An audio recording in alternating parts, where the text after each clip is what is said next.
आज के इस गहरी चर्चा में आपका स्वागत है। आज हम एक बहुत ही प्रभावशाली किताब पर बात करने वाले हैं, बेसिल वैन डर कॉल्क की the body keeps the score. जी। हमारे पास इस किताब से जुड़े कुछ खास नोट्स हैं और आज हम ये समझने की कोशिश करेंगे कि ये जो ट्रॉमा या मानसिक आघात होता है, ये सिर्फ हमारी यादों या सोच तक ही सीमित नहीं रहता। ये असल में हमारे शरीर पर कैसे असर डालता है। कभी सोचा है कि कोई पुरानी डरावनी घटना क्यों सालों बाद भी शरीर में अजीब सी सिहरन पैदा कर देती है, या फिर बेवजह का तनाव कंधों में या कहीं और? ये क्या है? क्या ये सिर्फ मन का वहम है या हमारा शरीर कुछ बताने की कोशिश कर रहा है? चलिए आज इसी दिलचस्प पहलू पर थोड़ी गहराई से बात करते हैं। बिल्कुल। और ये किताब इसी सोच को चुनौती देती है कि मन और शरीर बिल्कुल अलग अलग हैं, खासकर जब बात ट्रॉमा की हो। बेसिल वैन डर कॉल्क वो एक जाने माने मनोचिकित्सक हैं, ट्रॉमा रिसर्चर हैं, दशकों का अनुभव है उनका। उन्होंने PTSD यानी पोस्ट ट्रॉमेटिक स्ट्रेस डिसऑर्डर पे बहुत काम किया है और उनकी ये किताब सही में इस फील्ड में एक तरह से क्रांतिकारी मानी जाती है। ये ट्रॉमा को समझने और उसके इलाज का एक बिल्कुल अलग नजरिया देती है। तो किताब का जो नाम ही है the body keeps the score, शरीर हिसाब रखता है, इसका असल मतलब क्या हुआ? शरीर कैसे किसी घटना का स्कोर रख सकता है? सुनने में थोड़ा अजीब सा लगता है। हाँ, पहली बात में शायद अजीब लगे, पर वैन डर कॉल्क का मतलब ये है कि जब कोई इंसान किसी बहुत ही दर्दनाक या डरावने या जानलेवा अनुभव से गुजरता है, तो उसका असर सिर्फ उसकी यादों या भावनाओं तक ही नहीं रहता। वो अनुभव हमारे नर्वस सिस्टम पर, हमारे तंत्रिका तंत्र पर और यहाँ तक कि हमारे ब्रेन की केमिस्ट्री पर भी एक गहरी छाप छोड़ जाता है। अच्छा। है लड़ो या भागो वाली प्रतिक्रिया, फाइट और फ्लाइट। हाँ। या कभी कभी एकदम सुन्न पड़ जाने वाली फ्रीज वाली हालत, वो उस घटना के दौरान एकदम हाई अलर्ट पर चला जाता है। ओह। और ट्रॉमा में होता क्या है कि ये अलर्ट सिस्टम वो घटना खत्म होने के बहुत बाद भी पूरी तरह से शांत नहीं हो पाता। ओह। तो शरीर उस खतरे की स्थिति को अपनी मांसपेशियों के तनाव में, अपनी सांस के पैटर्न में, दिल की धड़कन में, हार्मोन्स में एक तरह से कैद कर लेता है। तो घटना भले ही सालों पहले हुई हो, शरीर के लिए वो खतरा जैसे अब भी मौजूद है और वो वैसे ही रिएक्ट करता रहता है। बाप रे। तो इसका मतलब ये हुआ कि ये जो बेवजह की घबराहट होती है, एंजाइटी, हाँ, या फिर अचानक पैनिक अटैक आ जाना, या वो पुरानी घटना के सीन या आवाजें एकदम से याद आना, फ्लैशबैक जिसे कहते हैं, बिल्कुल, या फिर शरीर में लगातार कोई दर्द बना रहना, अकड़न महसूस होना, ये सब असल भी शरीर के उस अलर्ट मोड में फंसे होने के संकेत हो सकते हैं। जी। शरीर हमें बताने की कोशिश कर रहा है कि वो अभी भी उस पुराने शॉक से बाहर नहीं आया है। हाँ, बिल्कुल। वैन डर कॉल्क ये कहते हैं, ये सिर्फ मानसिक गड़बड़ी नहीं है, ये शरीर का तरीका है बात करने का। हाँ। वो बता रहा है कि नर्वस सिस्टम अभी भी बैलेंस में नहीं आया है। किताब में ऐसी कई केस स्टडीज हैं, जैसे एक उदाहरण है एक व्यक्ति का जिसे बचपन में शारीरिक शोषण का सामना करना पड़ा था। हाँ। बड़े होने पर भी उसे किसी के छूने से बहुत तीव्र शारीरिक प्रतिक्रिया होती थी, जैसे त्वचा जल रही हो। अच्छा। दिमाग से वो जानता था कि अब वो सुरक्षित है, पर उसका शरीर उस पुरानी याद को पकड़े हुए था। हाँ। इसी तरह जैसे युद्ध से लौटे सैनिक होते, वो अक्सर तेज आवाज सुनकर ऐसे चौंक जाते हैं मानो अभी भी जंग के मैदान में हो। हाँ। ये शरीर की सीखी हुई प्रतिक्रिया है जो दिमाग की समझ से आगे निकल जाती है। ये समझना बहुत जरूरी है, पर ये थोड़ा डरावना भी लगता है कि शरीर इस तरह सब कुछ पकड़ कर रखता है। तो फिर सबसे बड़ा सवाल, क्या इससे बाहर निकला जा सकता है? क्या शरीर में दर्ज इस स्कोर को बदला जा सकता है? किताब क्या कहती है? हाँ, और यही इस किताब की सबसे अच्छी और उम्मीद देने वाली बात है। वैन डर कॉल्क बहुत जोर देकर कहते हैं कि हाँ, उपचार बिल्कुल संभव है, हीलिंग मुमकिन है। लेकिन वो ये भी साफ करते हैं कि सिर्फ बातें करने वाली थेरेपी, जिसे हम टॉक थेरेपी कहते हैं, हाँ। वो कई बार काफी नहीं होती। क्यों? क्योंकि अगर प्रॉब्लम शरीर के लेवल पर दर्ज है, तो समाधान में भी शरीर को शामिल करना होगा। सही बात है। इसीलिए वो पारंपरिक थेरेपी के साथ साथ कई और तरीकों पर भी बहुत जोर देते हैं। कौन से तरीके? आपने शुरू में कुछ नाम लिए थे, योग, EMDR, हाँ, माइंडफुलनेस और सोमैटिक एक्सरसाइज। ये शरीर पर कैसे काम करते हैं? देखिए, हर तरीके का अपना एक अलग अंदाज है शरीर से जुड़ने का। जैसे योग है, वेदनाएं उठ रही हैं, उनको बिना अच्छा बुरा कहे महसूस करना सिखाता है। इसे इंटरसेप्शन कहते हैं, मतलब अपने शरीर के अंदरूनी संकेतों को पढ़ने की क्षमता।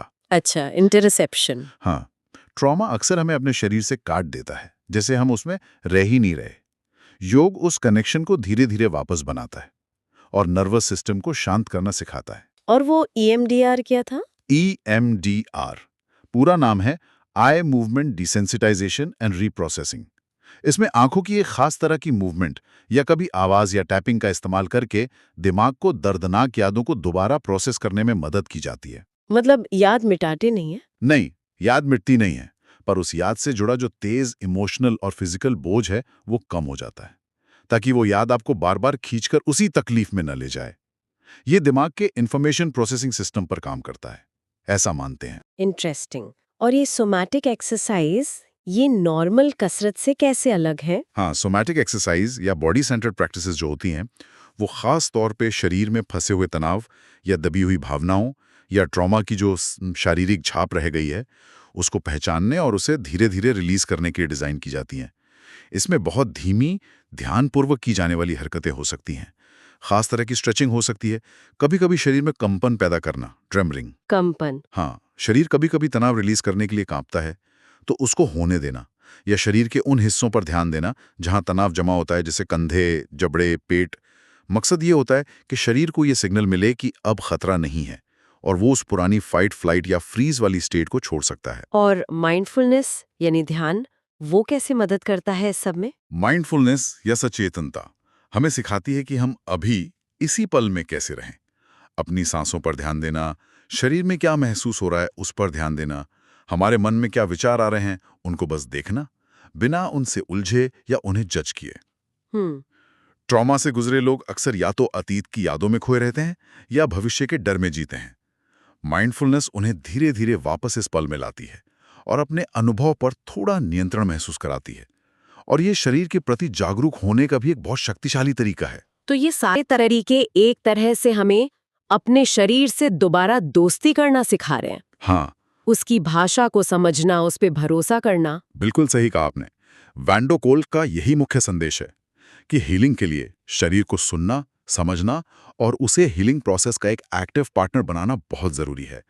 दिमागी तौर पर समझना जरूरी है, पर वो काफी नहीं है। शरीर को भी महसूस होना चाहिए कि खतरा टल गया है, वो अब सेफ फील कर सकता है। किताब में शरीर की जागरूकता या बॉडी अवेयरनेस पर बहुत जोर है। कहा गया है कि यहीं से इलाज शुरू होता है। ये सिर्फ ये जानने से ज्यादा है कि हाँ, मेरे कंधे में दर्द है। इसे थोड़ा और खोलेंगे? हाँ, ये उससे कहीं गहरा है। बॉडी अवेयरनेस का मतलब सिर्फ दर्द या तकलीफ पर ही ध्यान देना नहीं है। इसका मतलब है शरीर के बहुत महीन, छोटे छोटे संकेतों को भी पकड़ना सीखना। जैसे आपकी सांस कब तेज और हल्की हो जाती है, पेट में कब अजीब सी मरोड़ उठती है, जब आप किसी खास टॉपिक पर बात करते हैं तो क्या सीने में भारीपन लगता है, किसी खास इंसान से मिलते हैं तो क्या कंधे तन जाते हैं। ये सब जानकारी है जो शरीर हमें दे रहा है। सही। जागरूक होने का मतलब है इन संकेतों को बिना डरे, बिना इनको भगाए, एक जिज्ञासा के साथ देखना। अच्छा, ये हो रहा है, ये क्या बताने की कोशिश कर रहा है। ये जागरूकता हमें उन दबी हुई भावनाओं और शारीरिक प्रतिक्रियाओं से जोड़ती है जो शायद किसी पुराने अनुभव से जुड़ी हों। और जब हम उन्हें पहचानते हैं, तभी हम उन पर काम करने की सोच सकते हैं। लेकिन क्या ये आसान होता है? मतलब अपने शरीर के उन संकेतों पर ध्यान देना जो शायद किसी बुरी याद से जुड़े हों, ये तो मुश्किल भी लग सकता है। बिल्कुल, मुश्किल हो सकता है। इसीलिए इसे अक्सर एक प्रशिक्षित थेरेपिस्ट की देखरेख में या बहुत धीरे धीरे एक सुरक्षित माहौल में करने की सलाह दी जाती है। वैन डर कोल्क भी यही कहते हैं। पर शुरुआत छोटे कदमों से हो सकती है, जैसे दिन में बस कुछ पल रुककर अपनी सांस पर ध्यान दे दिया। हाँ। या चलते वक्त पैरों के जमीन को छूने के एहसास पर गौर कर लिया। ये छोटे छोटे अभ्यास भी हमें अपने शरीर से ज्यादा जुड़ा हुआ महसूस करा सकते हैं। ये अपने शरीर में वापस घर जैसा महसूस करने की शुरुआत है एक तरह से। ये पूरी बातचीत वाकई इस बात पर रोशनी डाल रही है कि ट्रॉमा से उबरना एक जटिल सफर है, पर उम्मीद हमेशा है। किताब उन लोगों को एक रास्ता दिखाती है जो इस मुश्किल अनुभव से गुजरे हैं, ताकि वो अपनी जिंदगी पर फिर से कंट्रोल पा सकें। आपने पहले वैन डर कोल्क का एक कोट बताया था जो बहुत पावरफुल लगा। उपचार संभव है, लेकिन इसके लिए साहस, जागरूकता और सहयोगी वातावरण चाहिए। इसके क्या मायने हैं, थोड़ा और बताएं? हाँ, ये अपने आप में ही हीलिंग के सफर का पूरा सार है। साहस क्यों? क्योंकि अपने दर्द का, अपनी कमजोरियों का, अपने अतीत का सामना करने के लिए हिम्मत चाहिए। आसान नहीं होता। हम अक्सर भागना चाहते हैं उन चीजों से जो तकलीफ देती हैं। सही है। जागरूकता क्यों?